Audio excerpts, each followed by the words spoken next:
நீதி கதைகள் டிவி 1990 வருஷம் ஆகஸ்ட் மாசம் சாயந்தரம் 6 மணி தான் இருக்கும். ஆகாயத்துல இருக்கிற மேகங்கள் எல்லாம் கருக்க ஆரம்பிச்சு ராத்திரி 9 மணி மாதிரி தெரிஞ்சுது. ராமச்சந்திராபுரத்துல இருக்கிற ஒரு சின்ன ஓட்டு வீடுல இருந்து மழை பெய்யற அந்த டக் டக் சத்தம் வீட்டுக்குள்ள தெளிவாவே கேட்டுச்சு. வீட்டுக்குள்ள அங்கங்க தண்ணி சொட்டிக்கிட்டு இருக்கும் போது அங்க ஒரு கிண்ணமோ ஒரு குண்டாவோ ஒரு பக்கெட்டோ வச்சுக்கிட்டு இருந்தாங்க. அந்த வீட்டுல ஓரமா ராமகிருஷ்ணன் அவனுடைய ரேடியோல நியூஸ கேட்டுக்கிட்டு இருந்தான். ஜானகி, இந்த மழை நிக்கிற மாதிரி தெரியல. செய்தியில சொல்லிக்கிட்டு இருக்காங்க, புயல் கரையை கடக்க போதாமா. அந்த நேரத்துல அதிகமா மழை பெய்ய வாய்ப்பு இருக்காமா. நாம கவனமா இருக்கணும். மாட்டு கொட்டா கிட்ட தண்ணி தேங்காம பாத்துக்கணும். அப்போ ஜானகி விளக்கு எடுத்துட்டு வந்து வச்சு, பாத்துக்கிட்டு தாங்க இருக்கேன். மழை நிக்கிற மாதிரி தெரியலதான். ஆனா என்ன, வீட்டுக்குள்ள அங்கங்க தண்ணி சொட்டிக்கிட்டே இருக்கு. பக்கத்துல இருக்கிற வேப்ப மரமும் அடிக்கிற காத்துக்கு நம்ம வீடு மேல சாஞ்சிடுமோ அப்படின்னு பயமாவும் இருக்கு. உள்ள புருஷ பொண்டாட்டி 2 பேரும் பேசிக்கிட்டு இருக்கும் போது அவங்க வீட்டு வாசல்ல ஒரு மாட்டு வண்டி வந்து நின்ன சத்தம் கேட்டுச்சு. அந்த மாட்டு வண்டிக்குள்ள இருந்து சுப்பையா காந்தம்மா 2 பேரும் இறங்கி உள்ள வந்தாங்க. அவங்க கிட்ட பெரிய பெரிய துணி மூட்டையும் பெரிய பெரிய பெட்டியும் இருந்துச்சு. மச்சான் ராமகிருஷ்ணா, இருக்கியா? எதுவும் தப்பா எடுத்துக்காத மச்சான். ஊருக்குள்ள வெள்ளம் வந்து எங்க வீடு மூழ்கி போச்சு. எங்க வீடு பள்ளத்துல இருக்கு இல்லையா, அதனால தான் கிடைச்சதெல்லாம் எடுத்துக்கிட்டு இங்க ஓடி வந்துட்டோம். ஒரு வாரம் இந்த மழை நிக்கிற வரைக்கும் தங்கிட்டு போறோம். ஆமா அண்ணன், எங்க வீடு தண்ணியில முழுகுனதும் எங்க போறதுன்னு தெரியாம தவிக்கும் போது இவருதான் என் மச்சா வீட்டுக்கு போலாம், அந்த வீடு ஒசரத்துல இருக்கும், அவர் நம்மள நல்லா பார்த்துப்பாருன்னு சொன்னாரு. அதனாலதான் 10 நாள் தங்கிட்டு போலான்னு வந்திருக்கோம். ராமகிருஷ்ண பதட்டமா, ஐயோ, இதுல என்ன இருக்கு? ஏன் 2 பேரும் வாசல்லையே நிக்கிறீங்க? வாமா தங்கச்சி, உள்ள வந்து தலைய துவட்டிக்கோ. ஜானகி, 2 பேருக்கும் குடிக்கிறதுக்கு சுடு தண்ணியை கொண்டு வா. நனைஞ்சி குளிர்ல வந்திருக்காங்க, அப்படியே காப்பியும் போடு. சுப்பையாவும் காந்தம்மாவும் வீட்டுக்குள்ள வந்ததுக்கு அப்புறம் அவங்க குணத்தை காட்ட ஆரம்பிச்சாங்க. வீடெல்லாம் அங்கங்க தண்ணி சொட்டிக்கிட்டு இருந்தாலும் அவங்க மட்டும் வசதியா இருக்கணும் அப்படிங்கறதுல கவனமா இருந்தாங்க. அந்த வீட்டுல இருந்த ஒரே ஒரு பருத்தி படுக்க, அத அவங்க சீக்கிரமாவே ஆக்கிரமிச்சிட்டாங்க. மச்சான், எனக்கு கொஞ்சம் உடம்பு வலி. தரையில படுத்தா உடம்பு வலி அதிகமாயிடும். அதனால இந்த மூலையில இருக்கிற கட்டில்ல நான் படுத்துக்கிறேன். நீ அங்க மூலையில ஓரமா பாய போட்டு படுத்துக்கோ. அங்க கொஞ்சம் மழை தண்ணி சொட்டும், இருந்தாலும் உனக்கு பழக்கம் தானே. நான் இங்க படுத்துக்கிட்டு இந்த வீட்டை பாதுகாக்கிறேன். ஆமா நீ, அது மட்டும் இல்ல, என் வீட்டுக்காரருக்கு குளிராகாது. இந்த பழைய போர்வை நல்லால நாத்து அடிக்குது வேற. ஆமா, உங்க மாமியார் கொடுத்த போர்வை ஏதோ உள்ள வச்சிருக்கிறதா சொன்னீங்களே, அதை கொஞ்சம் கொடுங்க. நானும் என் வீட்டுக்காரும் போத்திக்கிட்டு இந்த கட்டில்ல படுத்துக்கிறோம். அப்பதான் சூர்யா வெளியில இருந்து வீட்டுக்குள்ள வந்தான். என்ன மாமா, எப்படி இருக்கீங்க? உங்களுக்கு உடம்பு வலியா? எங்க அண்ணனுக்கு 2 நாளா ஜுரம். அவர் எப்படி தரையில படுக்க முடியும்? அதனால அந்த கட்டில அவருக்கு கொடுங்க. சொந்தக்காரங்க வீட்டுக்கு வர்றது சரிதான், அதுக்காக எங்க வசதியை எடுத்துக்கிட்டா எப்படி? சூர்யா, பெரியவங்க விஷயத்துல ஏன் மூக்க நுழைக்கிற? நான் வந்தது வெறுமனே தங்கிட்டு போக இல்லை. உன் அண்ணனுக்கு சில அறிவுரைகளை சொல்லதான். உனக்கும் சில அறிவுரைகளை வச்சிருக்கேன். இந்த மழை காலத்துல இந்த வீடு எதுவும் ஆகாம இருக்க என்ன பண்ணணும்னு சொல்ல போறேன். புத்திசாலி மேல படுக்கணும், உழைப்பாளி கீழே தான் படுக்கணும். வெளியில காத்து மழை ஓயாம அடிச்சுக்கிட்டு இருந்துச்சு. அங்கங்க தவளை கத்துற சத்தமும் காட்டு விலங்குங்க கத்துற சத்தமும் தான் கேட்டுச்சு. ஜானகி இருக்கிற கொஞ்சம் அரிசியில சாப்பாடு வடிச்சு எல்லாருக்கும் சாம்பார் ஊறுகாய் வச்சு கொடுத்தான். மண்ணெண்ணெய் விளக்கு வெளிச்சத்துல எல்லாரும் உட்காந்து சாப்பாடு சாப்பிட்டுக்கிட்டு இருந்தாங்க. அண்ணி, என்ன இந்த குழம்புல காயே இல்ல, வெறும் பருப்பு மட்டும்தான் இருக்கு. சொந்த பந்தம் வீட்டுக்கு வரும்போது ஏதோ கறி குழம்பு வைக்கலனாலும் பரவாயில்ல, அதுக்காக ஒரு கத்திரிக்காய் போட்டு கூடமா சாம்பார் வைக்க கூடாது? அப்போ சுப்பையா சாப்பிட்டுக்கிட்டே இப்படி சொன்னான். சும்மா இரு காந்தம்மா. ராமகிருஷ்ணன் கிட்ட இப்ப பணம் இல்ல போல தெரியுது. ராமகிருஷ்ணா, அடுத்த தடவை ஊறுகாயில மாங்காய் வெட்டும் போது பெருசா வெட்டி போடு. சூர்யா இன்னும் சின்ன பையன், அவனுக்கு பெருசா மாங்காய் வரலனாலும் பரவாயில்ல, அது கூட இருக்கிற ரசத்தை தொட்டு சாப்பிடுவான். ஆனா எனக்கு உடம்புல பலம் வேணும், அதனால எனக்கு மாங்காவை போடு. சூர்யா சிரிச்சுக்கிட்டே, ஏமாமா, வயசுக்கும் மாங்காவுக்கும் என்ன சம்பந்தம்? ஆமா, நீங்க மட்டும் மாங்காவை சாப்பிடணும்னா அப்புறம் வெறும் குழம்ப வச்சு நாங்க என்ன பண்றது? எனக்கு தெரிஞ்சு வயசான நீங்க குழம்ப மட்டும் போட்டு சாப்பிடுங்க. என்ன மாதிரி வயசு பசங்க தான் மாங்காவை சாப்பிடணும். சுப்பையா கோவமா, நீ மாறமாட்டியா சூர்யா? எப்பவும் என்ன எதிர்த்து பேசுறியே. நாளைக்கு உங்க வயல்ல விளையிற விளைச்சல் எல்லாம் வீணா போகாம இருக்கணும்னா நான் தான் அதுக்கும் அறிவுரை சொல்லணும். அதை மனசுல வச்சுக்கோ. சரிம்மா தங்கச்சி, கொஞ்சம் மாங்காய் போடு. அன்னைக்கு ராத்திரி நேரம் வீடே ரொம்ப அமைதியா இருந்துச்சு. ஆனா காத்து கூட வீசவே இல்ல. ராமகிருஷ்ணனுக்கு உடம்பு நெருப்பா கொதிச்சுக்கிட்டு இருந்துச்சு. அவனுக்கு காத்தும் வரல, சரியா காத்து சுவாசிக்கவும் முடியல. ஜானகி, கொஞ்சம் கூட காத்தே வரமாட்டேங்குது. காத்து இல்லைனா என்னால் சுவாசிக்க கூட முடியல. அந்த விசிறிய கூட கொஞ்ச நேரம் விசிறிக்கிறேன். சுப்பையா விசிறி யாருக்கும் கொடுக்க கூடாதுன்னு போர்வைக்குள்ள மறைச்சு வச்சிருந்தான். மச்சான், உனக்கு தான் ஜுரம் அடிக்குது. காற்று பட்டா ஜுரம் அதிகமாகும். ஆனால் எனக்கு லோ பிபி. காற்று இல்லைனா நான் மயக்கம் போட்டு விழுந்துடுவேன். எனக்கு காற்று வீசும்போது கொஞ்சம் காற்று உனக்கும் வரும். நீ கண்ணை முடிக்கிட்டு படுத்து தூங்கு. நான் நல்லா இருந்தா தானே உங்கள் குடும்பம் நல்லா இருக்கும்.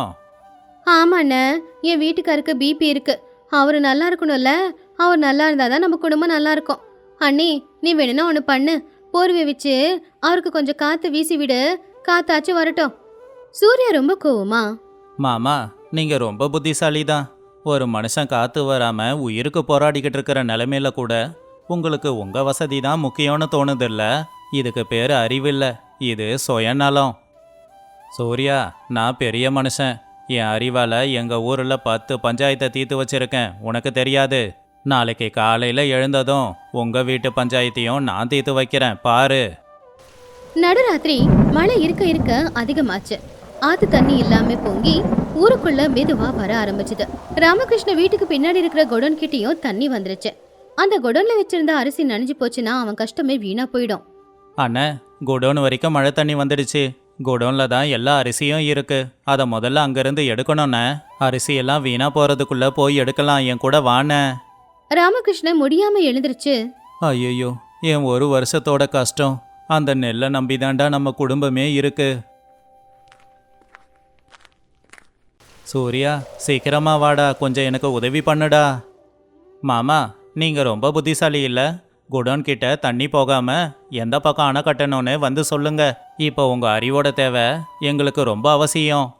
சுப்பையா தலைவரைக்கும் போர்வைய போத்திக்கிட்டு நடுக்கிற மாதிரி நடிச்சுக்கிட்டு, ஐயோ, இப்போ எனக்கு ரொம்ப குளிருதுடா சூர்யா. நான் வெளியில வந்தா அப்படியே மயக்கம் போட்டு விழுந்துடுவேன். என் கைகாலும் இறுகி போச்சு. நீங்க போங்க. நான் மனசுல கடவுள்கிட்ட வேண்டிக்கிறேன். இந்த நேரத்துல உங்களுக்கு நல்லது நடக்கணும்னு கடவுள்கிட்ட வேண்டிக்கிறதே பெரிய விஷயம். ஆமா சூர்யா, மழையில நனைஞ்சா என் வீட்டுக்காருக்கு உடம்புக்கு ஒத்துக்காது. நீ சின்ன பையன், நீ போ. நாங்க இங்க உள்ள இருந்தே உங்களுக்கு நல்லது நடக்கட்டும் அப்படின்னு வேண்டிக்கிறோம். சூர்யாவுக்கு சுப்பையா பண்றது எதுவுமே சுத்தமா பிடிக்கல. அவன் நடிக்கிறான்னு சூர்யாவுக்கு தெரியும். கஷ்டப்பட்டு அண்ணனும் தம்பியும் 2 பேரும் சேர்ந்து அந்த குடோனுக்கு போற தண்ணி எல்லாத்தையுமே தடுத்துட்டு வீட்டுக்கு வந்து சத்தமா சூர்யா இப்படி கத்தனான். அண்ணே, குடோன் கிட்ட தண்ணி போகாம நாங்க மண்ணை போட்டு அடைச்சிட்டோம்.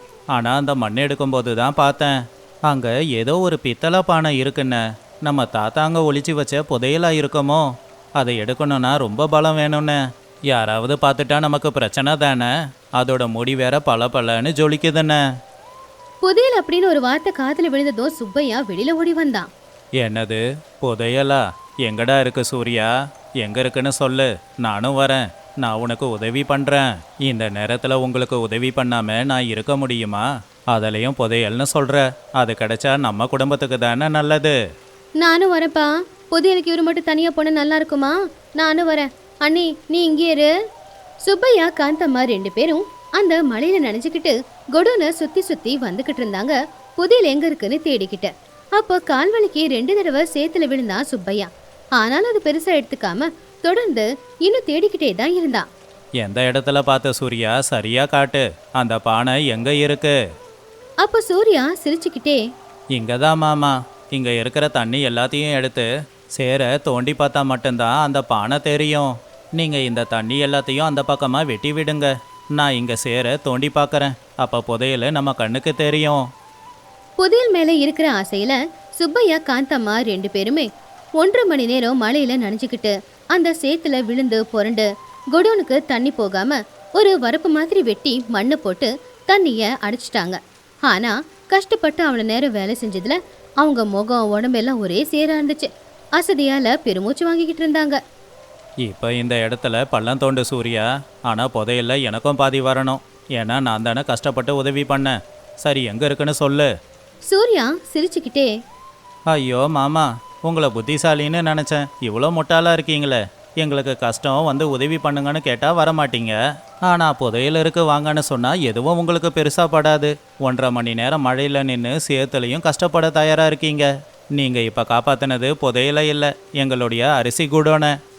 அதை கேட்டு சுப்பையா கோவமா, என்ன சொன்ன? அப்படின்னா பொய் சொல்லி என்னை நீ ஏமாத்தி இருக்க. இவ்வளோ நேரம் மழையிலையும் சேத்துலையும் என்னை நீ கஷ்டப்பட வச்சியா? என்னோட புதையல் கனவெல்லாம் வீணா போயிடுச்சே. மச்சான், சூர்யா பண்ணது தப்பா இருக்கலாம், ஆனால் நீங்கள் பண்ணது அதை விட பெரிய தப்பு இல்லையா? எங்கள் வீட்டிலேயே இருந்துக்கிட்டு எங்கள் சாப்பாட்டை சாப்பிடும்போது எங்களுக்கு ஒரு கஷ்டம்னா வராத பலம், புதையல் அப்படின்னு சொன்ன உடனே உங்களுக்கு எங்கிருந்து மச்சான் வந்துச்சு? சொந்த பந்தத்தை விட உனக்கு தங்கம்தான் பெருசாச்சா? நம்ம கிட்ட இருக்கிற அறிவை இன்னொருத்தங்களை ஏமாத்த நம்ம பயன்படுத்தக்கூடாது. இன்னொருத்தங்க நல்லா இருக்கிறதுக்கு பயன்படுத்தலாம். உங்க பேராசை தான் உங்களை இந்த நிலைமைக்கு கொண்டு வந்து நிப்பாட்டிருக்கு. இனிமேலாவது திருந்துங்க, சுயநலமா இருக்காதீங்க. அடுத்த நாள் காலையில மழையில நனைஞ்சதுனால சுப்பையாவுக்கு பயங்கரமான ஜுரம். அவன் படுத்துக்கிட்டு இருந்தான். ராமகிருஷ்ணா ஜானகி அவனுக்கு பத்திய சாப்பாடை போட்டு மருந்து வாங்கி கொடுத்து நல்லபடியா பாத்துக்கிட்டாங்க. அப்பதான் அந்த சுப்பையாவுக்கு அவன் இத்தனை நாள் பண்ணது தப்பு அப்படின்னே தெரிய வந்துச்சு. ராமகிருஷ்ணா, என்னை மன்னிச்சிடு. இத்தனை நாளாக என்னை ஒரு பெரிய அறிவாளின்னு நினச்சிக்கிட்டேன். ஆனால் உண்மையான அறிவாளி நீயும் உன்னுடைய தம்பியும் தான். எனக்கு பாடம் கற்றுக் கொடுத்தானே உன் தம்பி, அவன்தான் உண்மையான அறிவாளி. என்னை மனசு திருந்த வச்சியே நீ தான் உண்மையான அறிவாளி. இனிமே என்னோட சுயநலத்தை விட்டுட்டு உங்களுக்கு ஒரு நல்ல உறவா இருப்பேன். ஆமா, நீ சொந்தக்காரங்கன்னா கஷ்டத்தை கொடுக்கறவங்க மட்டும் இல்ல, கஷ்டத்துல துணைக்கு இருக்கிறவங்க அப்படின்னு நான் இன்னைக்கு புரிஞ்சுக்கிட்டேன். இனிமே நான் எப்பவுமே உங்களுக்கு கஷ்டத்தை கொடுக்க மாட்டேன். முடிஞ்சா உங்க கஷ்டத்தை நானும் பங்கு போட்டுக்கிறேன். மச்சான், மனுஷன் திருந்த கடவுள் ஒரு வாய்ப்பு கொடுப்பான். அந்த வாய்ப்பை பயன்படுத்திக்கிட்டு திருந்தனா அதுவே நல்ல விஷயந்தான். சரி வாங்க, ஜானகி இஞ்சி டீ போட்டு வச்சிருக்கா, நாம ஒன்றா உக்காந்து குடிக்கலாம். பாத்தியா சூர்யா, ஒரு மனுஷன் திருந்த ஒரே ஒரு நிகழ்வு போதும். நம்ம கிராமத்தோட பெருமையே இதுதான். இந்த மழையும் வெள்ளமும் வந்து நம்மளை கஷ்டப்படுத்தி இருந்தாலும் நம்ம மச்சானோட மனசை மாற்றி நமக்கு ஒரு நல்ல உறவை பரிசா கொடுத்துருக்கு பாரு. கடைசியில எல்லாருமே நடந்ததை மறந்துட்டு வீட்டு வாசல்ல உட்காந்துக்கிட்டு சில்லுன்னு காத்து வீசும்போது சூடா இஞ்சி டீய குடிச்சுக்கிட்டு இருந்தாங்க. சுப்பையா உண்மையிலேயே இப்போ அறிவானவனா இல்லாம நல்ல மனுஷனா மாறினா. இந்த கதையில இருக்கிற நீதி, சொந்த பந்தங்கள் அப்படிங்கிறவங்க கஷ்டத்துல எப்பவுமே ஒருத்தங்களுக்கு துணையா நிக்கிறவங்களா இருக்கணும். அதை விட்டுட்டு உறவுகளுக்கு கஷ்டம் கொடுக்கறவங்களா இருக்கக்கூடாது. அப்படி கஷ்டம் கொடுக்கறவங்களா இருந்தா அவங்கள உறவுகள் அப்படின்னு சொல்லிக்கவே முடியாதே. நம்ம கிட்ட பணம் காசு இருந்து உதவி பண்றது மட்டும் உதவி இல்ல, நம்மளுடைய உடல் உழைப்பு கூட ஒருத்தங்களுக்கு கொடுக்கறது உதவிதான். அவங்க கஷ்டத்துல இருக்கும்போது அவங்களுக்காக போய் நின்னு அவங்களுக்கு நாம செய்ய முடிஞ்ச சின்ன உதவியை செஞ்சாலும் கூட அது அவங்களுக்கு பெரிய பலத்தை கொடுக்கும். 1990 வருஷம் கிருஷ்ணபுரம் அப்படிங்கிற கிராமத்துல இடைவிடாம மழை பேஞ்சுக்கிட்டே இருந்துச்சு. அதனால வியாபாரம் இல்லாம பணக்கார வியாபாரியான சுப்பையாவும் ராஜாமாவும் வருத்தப்பட்டுக்கிட்டு இருக்கும்போது அந்த ஊர்ல இருக்கிற ஏழையான ராமையா அவன் பொண்டாட்டி ராதா கூட சேர்ந்து அதே சந்தையில சுட சுட மீன் வறுவல் வியாபாரத்தை ஆரம்பிச்சான். ராஜம்மா, இந்த மழைக்கு என் மேல அப்படி என்ன பகனே தெரியல. ஒரு வாரத்துக்கு முன்னாடி ஆரம்பிச்சது, இன்னும் நின்ன பாடு இல்ல. நான் பட்டணத்துல இருந்து வாங்கிட்டு வந்த எல்லா இனிப்பும் எல்லா பலகாரமும் வீணா போகுது. தெருவெல்லாம் சேரு சேரா இருக்கு. இந்த குளிர்ல பெஞ்சிக்கிட்டு இருக்கிற மழையில சேத்துல நடந்து வர யாரும் தயாரா இல்ல. என் கடை வியாபாரமே மொத்தமா போச்சு. ஆமாங்க, அந்த மழைக்கு நம்ம மேல அப்படி என்ன கோவமோ தெரியல, விடாம பேஞ்சுக்கிட்டே இருக்கு. இந்த மழையை பார்த்து ஊஜனங்க யாரும் வாசலை தாண்டி வெளியில வரல.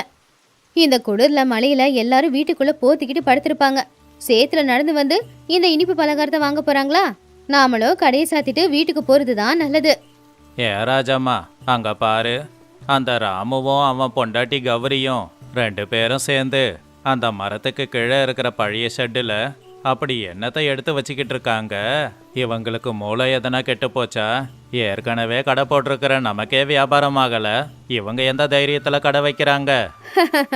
இந்த ஏழைங்களுக்கு எப்பவுமே முன்புத்தி வேலை செய்யாது, பின்புத்தி தான் வேலை செய்யும். வியாபாரம் நடக்காத இடத்துல புது வியாபாரமா, வாங்க என்னன்னு கேட்கலாம் அப்படின்னு சொல்லி அவங்கள கிண்டல் பண்றதுக்காகவே சுப்பையா ராஜம்மா 2 பேருமே ராமையாவோட கடைக்கிட்ட போனாங்க. ராமையா மீன் வறுவல் வியாபாரம் செய்யறத பார்த்து சிரிச்சுக்கிட்டே, என்ன ராமையா, உனக்கு கொஞ்சமாவது மூளை வேலை செய்யுதா? ஏற்கனவே பெரிய பெரிய கடையை வச்சிருக்கிற நாங்க எல்லாருமே கடை வியாபாரம் ஆகலைன்னு மூடிட்டு போலாமான்னு பார்க்கறோம். நீ என்னடானா இப்ப வந்து புதுசா வியாபாரத்தை ஆரம்பிக்கிறியே. ஐயா கும்பிடுறாங்க. நீங்க என்ன இருந்தாலும் பெரிய மனுஷன். உங்க வியாபாரத்தோட என்னோட வியாபாரம் சின்னது தாங்க. ஒன்றும் இல்லைங்க ஐயா, மழை பெய்யுது இல்லையா, குளிருது. அதான் குளிருக்கு எதமா இந்த மீன் வறுவலை செஞ்சு வைக்கலான்னு பார்க்கறேன். ஒரு ஜனங்களும் குளிருக்கு எதமா சாப்பிடுவாங்கல்ல. சீச்சி, மீன் வறுவல் வியாபாரமா?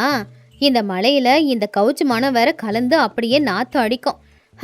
இத சாப்பிடவா எல்லாரும் மழையில நனைஞ்சுக்கிட்டு உன் கடை வரைக்கும் வரப்போறாங்க? இது சுத்த பைத்தியக்காரத்தனமா உங்களுக்கே தெரியல? நீங்க செஞ்ச இந்த மீன் வறுவலை நீங்க 2 பேரும் தான் சாப்பிடணும். போட்ட காசு எதுவுமே எடுக்க முடியாது பாத்துக்கங்க. அப்படி சொல்லாதீங்க அக்கா. என் வீட்டுக்காரருக்கு நல்லா சமைக்க வரும். அதுலயும் இந்த மீன் வறுவல்னா அவரு செய்யற மாதிரி யாராலையும் செய்ய முடியாது. கண்டிப்பா ஜனங்க வருவாங்கன்ற நம்பிக்கை எனக்கு இருக்கு.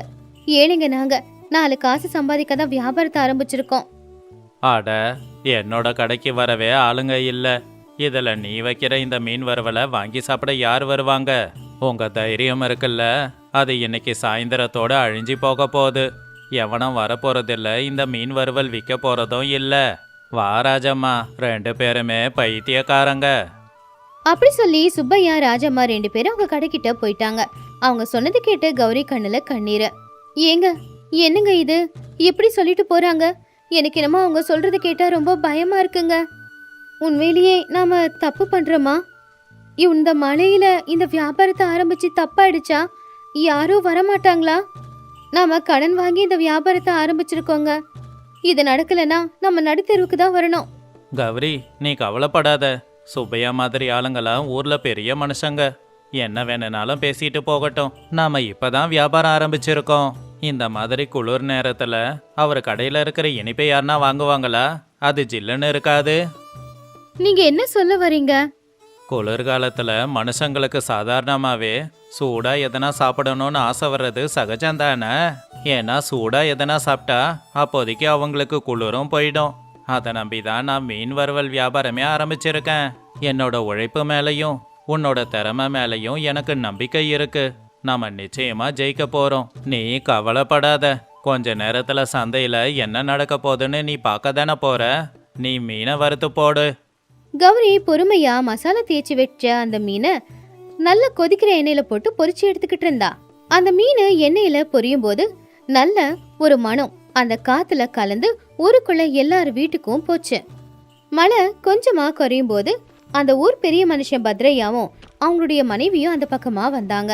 அவங்க 2 பேரோட மூக்குக்கும் அந்த மீன் வறுவலோட வாசம் வந்துச்சு. அட அட அட, என்ன மனம் என்ன மனம். என்ன சீதா இது? நேத்து ராத்திரியில இருந்து குளிர் தாங்க முடியாம தவிச்சுக்கிட்டு இருக்கேன். இப்ப காத்துல எங்கிருந்தோ நல்ல மீன் மனம் வருதே. இல்லாத பசிய கூட இந்த வாசம் கிளறி விடுதே. ஆனா இந்த வாசம் எங்கிருந்து வருது? ஆமாங்க, ஏனாக்குலயும் எச்சில் ஊறுது. இந்த குளிருக்கு ஏதாவது சுட சுட சாப்பிட்டா நல்லா இருக்கும்னு எனக்கும் ஆசையா இருக்கு. ஏங்க, அங்க பாருங்க, அந்த மரத்துக்கு கீழே பழைய ஷெட் இருந்துச்சுல, அங்க ஏதோ வியாபாரம் செய்யறாங்க போல தெரியுது. அங்க இருந்துதான் இந்த மீன் வாசம் வருது போல. வாங்க வாங்க, என்ன செஞ்சிருக்காங்கன்னு பாக்கலாம் அப்படின்னு சொல்லி அவங்க 2 பேரும் ராமையா கடைக்கிட்ட போனாங்க. என்ன ராமையா, புதுசா ஏதோ கடை போட்டிருக்க போலையே. ஆனா உன் கடையில நீ என்ன செஞ்சுக்கிட்டு இருக்க? நீ என்ன செஞ்சாலும் அந்த வாசம் மட்டும் ரொம்ப நல்லா இருக்கு. வாங்க அண்ணே வாங்க. ஒன்றும் இல்லைண்ணே, ஒரு முழுக்க மழை பெஞ்சு எல்லாருமே குளிர்ல நடுங்கிக்கிட்டு இருக்கீங்க இல்லையா? அதான் இந்த குளிருக்கு எதமா இருக்கும்னு காரத்தை கொஞ்சம் தூக்கலா போட்டு மீனை சுட்டு போட்டுக்கிட்டு இருக்கேன். வாங்க. ஆஹா ராமையா, உன் கைப்பக்குவம் சூப்பரா இருக்கு. இந்த மீன் அவ்வளோ மெத்து மெத்துன்னு இருக்கு. மீனோட மசாலா எல்லாம் கலந்து அதை புட்டு சாப்பிடும்போது தொண்டையில எதமா இறங்குது. ரொம்ப நல்லா இருக்கு ராமையா. குளிர் காத்து வீசும்போது சுட சுட நீ செஞ்சு கொடுக்குற மீனை சாப்பிட ரொம்ப நல்லா இருக்கு. சரியான நேரத்துல சரியான வியாபாரத்தை ஆரம்பிச்சிருக்கீங்க. அம்மாடி கௌரி, 1 கிலோ மீன் வறுவலை கட்டி கொடுமா. வீட்டுல எல்லாருக்கும் வாங்கிட்டு போறேன். அப்படி பத்ரையா தம்பதிகள் அந்த மீனை வாங்கி சாப்பிட்டு போனதுக்கு அப்புறமா அக்கத்து பக்கத்து வீட்டுல இருக்கிறவங்க எல்லாருமே அந்த வாசத்தை பார்த்து ராமையோட கடையில கூட்டமா சேர்ந்தாங்க. 1/2 மணி நேரத்துக்குள்ள ராமையா கொண்டு வந்த மீன் எல்லாமே தீந்து போச்சு. வயல்ல வேலை செஞ்சு வந்த அந்த கிராமத்தை சேர்ந்த வீரையா, ராமு இவங்க எல்லாரும் கூட குளிருக்கு மீன் வறுவல் சாப்பிட அங்க வந்திருந்தாங்க. வீரையா குளிர்ல நடுங்கிக்கிட்டே, அண்ணே, ராமையா அண்ணே, சீக்கிரமா மீன் வறுவலை சூடா கொடுண்ணே. இப்பதான் வயல்ல வேலையெல்லாம் முடிச்சிட்டு வரேன். காலையில இருந்து மழையில நனைஞ்சுக்கிட்டு வேலை செஞ்சதால உடம்பெல்லாம் ஜில்லுன்னு இருக்கு. சூடா சாப்பிட்டா நல்லா இருக்கும். ஒரு 1/2 கிலோ வறுத்த மீனை கொடுண்ணே. ஆமாண்ணே, எனக்கும் கொடுங்க. காலையில இருந்து வேலை பார்த்ததுல உடம்பெல்லாம் குளிருது. காத்துல இந்த மீன் வாசத்தை பார்த்தப்போ உசிரே வந்தா மாதிரி இருந்துச்சு. சீக்கிரம் கொடுங்கண்ணே. இந்தாங்க வீரையண்ண, ராமு அண்ணன், சூடா இருக்கு, நல்லா சூடா சாப்பிடுங்க. இதை இப்படி சாப்பிட்டீங்கன்னா குளிரே தெரியாது. கௌரி பாத்தியா, சுப்பையா அண்ணன் ஜனங்க வரமாட்டாங்கன்னு சொன்னாரு. ஆனா இந்த குளிருக்கு நாம கொடுக்கற மீன் வறுவல் எல்லாருக்கும் பிடிச்சிருக்கு. ராமையா கௌரி மூச்சு விடக்கூட நேரம் இல்லாம மீன் வறுவலை சுட்டு கொடுத்துக்கிட்டு தான் இருந்தாங்க. இத பார்த்து பத்ரையா ராஜம்மா 2 பேருமே ஆச்சரியப்பட்டாங்க. என்ன ராஜாமா இது? என் கண்ணு பாக்குறதெல்லாம் உண்மைதானா? இதுக்கு முன்னாடி இந்த சந்தைக்கு யாரும் வரலையே. ஆனா இப்ப எல்லாரும் கூட்டம் கூட்டமா வராங்களே. மழையில நனைஞ்சுக்கிட்டு சேத்துல நின்னுக்கிட்டு எல்லாரும் அவன் கொடுக்கற மீன் வறுவலை வாங்கி சாப்பிடுறாங்களே. உள்ளுக்குள்ள அந்த மீனை சாப்பிடணுங்கிற ஆசை இருந்தாலும் ஈகோ குறுக்க வந்ததுல, ஆமாங்க, இவங்க எல்லாருக்கும் ஏதோ வியாதி போல. நம்ம எவ்வளவு நெய் இனிப்பெல்லாம் வச்சிருக்கோம், இத சாப்பிட யாரும் வரல. ஆனா அவங்க விக்கிற அந்த மீன் வறுவலை சாப்பிட கூட்ட கூட்டமா போறாங்க. இத பார்த்தா எனக்கு கோவமா இருக்குங்க. நாம இதுக்கு ஏதாவது செஞ்சேதான் ஆகணும் அப்படின்னு பத்ரமா சொன்ன உடனே சுப்பையா வேக வேகமா அவனுடைய கடைக்குள்ள போனான். அங்க இருந்து ஜிலேபிய தட்டுல போட்டு கொண்டு வந்தான். ஜிலேபி, லட்டு எல்லாத்தையுமே மழையில பிடிச்சுக்கிட்டு ஜனங்களை பார்த்து சத்தமா, ஜனங்களே, எல்லாரும் அங்கேயே இருக்காதீங்க, இங்க பாருங்க. நான் இந்த குளிருக்கு எதமா நல்ல ஜிலேபி, லட்டு எல்லாம் நெய் போட்டு சுட்டு இருக்கேன். ரொம்ப சுவையா இனிப்பா இருக்கும். எல்லாரும் வாங்க. இதுக்கு நீங்க காசு கூட கொடுக்க வேண்டாம், வந்து வாங்கி சாப்பிடுங்க. ஏன் சுப்பையா, நீ இலவசமா கொடுத்தாலும் எங்களுக்கு அந்த ஜிலேபியும் லட்டும் வேண்டாம். ஏன்னா இந்த குளிருக்கு சுட சுட மீன் வறுவலை சாப்பிடும்போது உசிரே வரா மாதிரி இருக்கு. ஆனா அந்த லட்டை சாப்பிட்டா இன்னும் எங்களுக்கு குளிர் தான் அதிகமாகும். ஆமாங்க சுப்பையான, நீங்க பணமே வேண்டான்னு சொன்னாலும் இந்த குளிருக்கு அந்த இனிப்பு விஷம்தான். இந்த குளிருக்கு எல்லாரும் சுட சுட சாப்பிடணும்னு தான் ஆசைப்படுவாங்க. அந்த மீன் வறுவல் இங்க இருக்கு, நாங்க இங்கேயே சாப்பிட்டுக்கிறோம். எல்லாரும் அப்படி சொன்னது கேட்டு அங்க இருக்கிறவங்க சிரிச்சாங்க. சுப்பையாவுக்கு அவமானமா இருந்துச்சு. ஜனங்களோட தேவைக்கு முன்னாடி விலை அதிகமான எந்த பொருளையும் இலவசமா கொடுத்தாலும் கூட அவங்க வேண்டான்னு சொல்லிடுவாங்கன்னு தெரிஞ்சுக்கிட்டான். அப்படி அவங்க 2 பேரும் கடைக்குள்ள போயிட்டாங்க. அன்னைக்கு சாயந்தர நேரம் மழை கொஞ்சமா குறைஞ்சாலும் கூட குளிர் மட்டும் ரொம்ப அதிகமா இருந்துச்சு. ராமையா கொண்டு வந்த மீனும் தீர்றதுக்கு ஆயிடுச்சு. ஆனா சுப்பையாவுக்கு ராஜம்மாவுக்கு கூட அந்த மீன் வறுவல் சாப்பிடணும் போல ஆசையாதான் இருந்துச்சு. ஏன்னா அந்த மீன் வறுவல் வாசம் எல்லாரை விடவும் அதிகமா அவங்க கடை பக்கம் தான் போய்கிட்டு இருந்துச்சு. ஏங்க, என்னால முடியலங்க. நாமளும் மனுஷங்க தானே, நமக்கும் தான் குளிருது. இந்த குளிர்ல அந்த சுட சுட மீன் வறுவலோட வாசம் வந்துச்சுன்னா அதை சாப்பிடாம கூட இருக்க முடியுமா? நீங்க கோவத்தை எல்லாம் விட்டு வந்தீங்கன்னா நாமளும் போய் அந்த மீன் வறுவலை வாங்கி சாப்பிடலாங்க. குளிருக்கு மீன் வறுவல் சாப்பிட்டா ரொம்ப இதமா இருக்குங்க, தப்பா எடுத்துக்காதீங்க. என் நிலைமையும் அதுதான். காலையில அவனை கிண்டல் பண்ணி போட்டேன். உன் கடைக்கு யாரு வருவாங்கன்னு கேட்டேன். ஆனா இப்போ வரவங்க எல்லாரும் அந்த கடைக்கு தான் போறாங்க. ஜனங்களோட தேவை என்னன்னு தெரிஞ்சு அவன் வியாபாரத்தை ஆரம்பிச்சிருக்கான். அப்படி சுப்பையா ராஜம்மா 2 பேரும் ஒரே முடிவா எடுத்து மீன் வறுவலை வாங்கி சாப்பிடலான்னு சொல்லி நேரா ராமையாவோட கடைக்கிட்ட வந்துட்டாங்க. ராமையா, என்னை மன்னிச்சிடு. காலையில தேவையில்லாம வார்த்தையை விட்டுட்டேன்ல. உன்னோட வியாபாரத்தை மட்டம் தட்டி வேற பேசிட்டேன். ஜனங்க சொல்றது உண்மைதான்.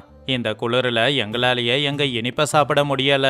சுட சுட கொஞ்சம் மீன் வறுவலை எங்களுக்கும் கொடு, நாங்களும் சாப்பிட்றோம். அண்ணே, நீங்க பெரிய மனுஷன், நீங்க போய் என்கிட்ட மன்னிப்பெல்லாம் கேட்கலாமா? அதாவதுன்னு மழை காலத்துல எல்லாருக்கும் சூடா சாப்பிடணும்னு தான் ஆசையா இருக்கும். அதை தெரிஞ்சுதான் நான் இந்த வியாபாரத்தை ஆரம்பிச்சேன். இந்தாங்க அண்ணே, மீன் வறுவல் சூடா இருக்கு, 2 பேரும் நல்லா சாப்பிடுங்க. என்ன மன்னிச்சிடு கௌரி. ஜனங்களுக்கு என்ன தேவைன்னு தெரிஞ்சுக்கிட்டு நீங்க வியாபாரத்தை ஆரம்பிச்சிருக்கீங்க. ஆனா அது புரிஞ்சுக்காம நாங்க கிண்டல் பண்ணிட்டோம். ஜனங்களுக்கு எப்போ என்ன தேவைன்னு புரிஞ்சுக்கிட்டு வியாபாரம் செய்யறவன் தான் உண்மையான வியாபாரின்னு பாடத்தை கத்து கொடுத்துட்டீங்க. ஐயோ, எதுக்குக்கா மன்னிப்பெல்லாம்? நீங்க பசியோட வந்திருக்கீங்க, இந்தாங்க சூடா இருக்கு, நல்லா சாப்பிடுங்க. சுப்பையா ராஜம்மா 2 பேரும் சூடா மீன் வறுவலை வாங்கி சாப்பிட்டு பார்த்தாங்க. அந்த குளிர்ல உண்மையிலேயே அந்த மீன் வறுவல் சாப்பிடும்போது உடம்புக்கும் மனசுக்கும் இதமா தான் இருந்துச்சு. 2 பேரும் சந்தோஷமா அத சொன்னாங்க. அப்பதான் அந்த பக்கமா மறுபடியும் வந்த பத்ரையா, ராமையா, சுப்பையா 2 பேரும் பேசிக்கிட்டு இருக்கிறத பார்த்து, பாத்தியா சுப்பையா, உண்மையான வியாபாரிக்கு அழகு விலை அதிகமான பொருளை விற்கிறதில்ல. எந்த காலத்துல எந்த பொருள் தேவைப்படும்னு தெரிஞ்சுக்கிட்டு அதுக்கு ஏத்த மாதிரி வியாபாரம் பண்ணும்போது வியாபாரம் நல்லபடியா நடக்கும். இந்த காலத்துல நீ இனிப்பு பொருளை விற்கலான்னு பார்த்த, ஆனா ராமையா ஜனங்களுக்கு தேவைப்படுற சூடான பொருளை விற்கிறான். அதான் ராமையாவோட வியாபாரம் நடக்குது, உன்னோட வியாபாரம் நடக்கல. ஆமாங்க அண்ணே, இன்னைக்கு ராமையா எனக்கு ஒரு பெரிய பாடத்தை கற்றுக் கொடுத்துருக்கான். எந்த ஒரு வியாபாரத்தையும் நாம மட்டமா நினைக்க கூடாது. அதே மாதிரி மனுஷனுக்கு ஆணவம் இருக்கக்கூடாது. ராமையா, உங்ககிட்ட நான் மன்னிப்பு கேட்டுக்கிறேன்.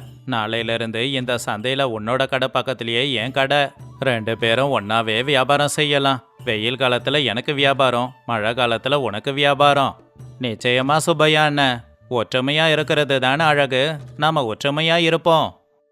ஏங்க, நாளைக்கு இன்னும் கொஞ்சம் அதிகமா மீன் வாங்கிட்டு வரலாம். ஏன்னா நம்ம கடையில மீன் வறுவல் சாப்பிட கூட்டம் அதிகமாகுது. அப்படி அந்த நாள் ராமைய தம்பதிகளுக்கு வியாபாரத்து மூலமா லாபம் மட்டும் கிடைக்கல, ஊர்ல ஜனங்களுக்கு மத்தியில அவங்களுக்கு கௌரவமும் கிடைச்சது. சுப்பையா ராஜம்மா மனசுக்குள்ளே இருந்த கர்வமும் அகங்காரமும் தீந்து போச்சு. அன்னையிலிருந்து கிருஷ்ணபுரம் சந்தையில ராமையோட மீன் வறுவல் கடை ரொம்ப ஃபேமஸ் ஆகி நல்ல வியாபாரம் நடந்துச்சு. இந்த கதையில இருக்கிற நீதி, ஜனங்களோட தேவை என்னன்னு தெரிஞ்சுக்கிட்டு காலத்துக்கு ஏத்தாப்புல வியாபாரம் செய்யறவன் தான் உண்மையான வியாபாரி, தெளிவான வியாபாரி. அவன் வியாபாரத்தை பார்த்து கிண்டல் பண்றதை விட்டுட்டு அவனை மாதிரி வியாபாரம் செய்ய நம்ம கத்துக்கணும்.